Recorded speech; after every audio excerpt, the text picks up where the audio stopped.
ვფიქრობ, ეს არის ზუსტად ამას აქვს შიდა ასპექტი, რა თქმა უნდა, ეს თუ სუბიექტური აზრი გაინტერესებს ჩვენ როგორც პოლიტიკოსებს, ჩვენ ამის დიდი ხანი აღარ გვეშინია, ეს ყველაფერი უკვე დაემსგავსა, უკვე პაროდიაც აღარ არის, უკვე არანაირ ჩარჩოებში არ ჯდება. რაც შეეხება ზოგად ასპექტებს, რა თქმა უნდა, ეს არის წმინდა პოლიტიკური პროცესები. ამდენი ხანია ყველა იძახით, ხო? იძახოდნენ, რომ აი ასობით მილიონი მოიპარეს ამათ. სააკაშვილს ყველა ლიტრი ბენზინიდან 1 ლარი მიქონდა სახში. აი ვინც ეს დაიჯერა და ალბათ იყო რაღაც ნაწილი საზოგადოების, ვინც ეს სრული იდიოტიზმი დაიჯერა. რომ მართლა ფულს ვიპარავით და მართლა წილებში ვიჭერქით. ეხლა რატო არ სვავენ კითხვას, რატო არ გაიაფთა ბენზინი ერთი? რატო არ გაიაფთა სხვა რაღაცები, რომლითაც ვითომ წილები მიქონდა? ხომ? მთელი ეს სიცრუე, ეს პროპაგანდა, მთელი ეს წლები, ეს კლიშეები მართლა ჩიჩინი იყო აგებული იმაზე, რომ ესენი არიან ქურდები, ამათ მიაქვთ ფული, მაშინ როცა საქართველოს იყო თავარი მებრძოლი კორუფციასთან ევროპაში და ევროკავშირის მონაცემები იყო, ჩვენ ვიყავით ყველაზე ნაკლებად კორუმპირებული ქვეყანა ევროპაში. და ეს ჩვენ გავაკეთეთ, სწორედ იმიტომ, რომ არა მხოლოდ ჩვენ არ ვიპარავდით, არა მხოლოდ მე მინდა ვთქვა, რომ მე არ ვიპარავდა ჩემი მთავრობა, არამედ სხვას არ ვაპარიებთ და თუ ვიპარავდო ვინმე, დავსდევდით და პასუხს ვაგებიებდით. და ამით მე ძალიან ვამაყობ.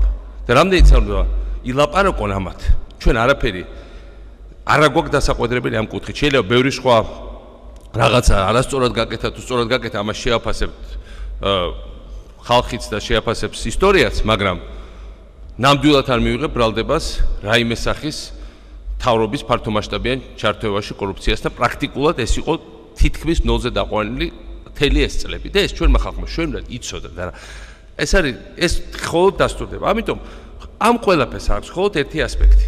ამ ყველაფერს აქვს წმინდა პოლიტიკური ასპექტი.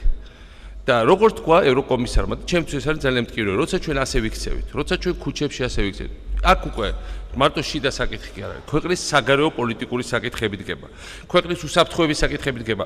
გვაქვს თუ არა ჩვენ შანსი, რომ გავაგრძელოთ სხვა ევროპისკენ. თუ ჩვენ ქვეყნის შიგნით ასეთი რეჟიმი ჩამოვაყალიბეთ, მაშინ რა თქმა უნდა ჩვენ პრობლემები შეგვექნება და ეს არის პრობლემები ყველასთვის, მიუხედავად ისე ვინ რომელ პოლიტიკურ აზრზე დგას.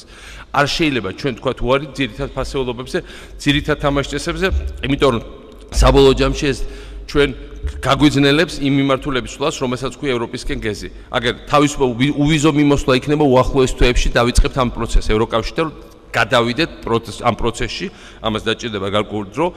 ყველა ჩვენმა მოქალაქემ ქართული პასპორტი ჩაიდოს, უბრალოდ შარჟეს თვითფინანსში ჩავიდეს ნებისმიერ ევროპულ ქალაქში. ჩვენი სტუდენტებმა ჩაერთონ პროგრამებში უფასო სწავლის მთელ ევროპულ კონტინენტზე, ევროკავშირის ქვეყნებში.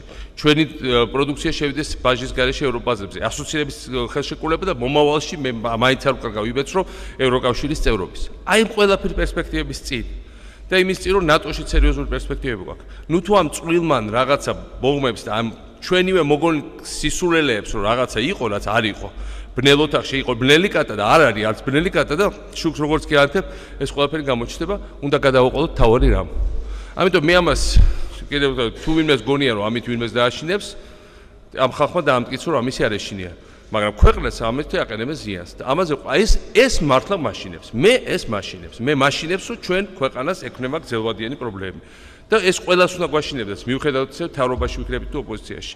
მიუხედავად ამ სასახლეში ვიჯდებით, იმ თაზე ვიჯდებით თუ პარლამენტის დარბაზში გვექნება ამ თემაზე დისკუსია.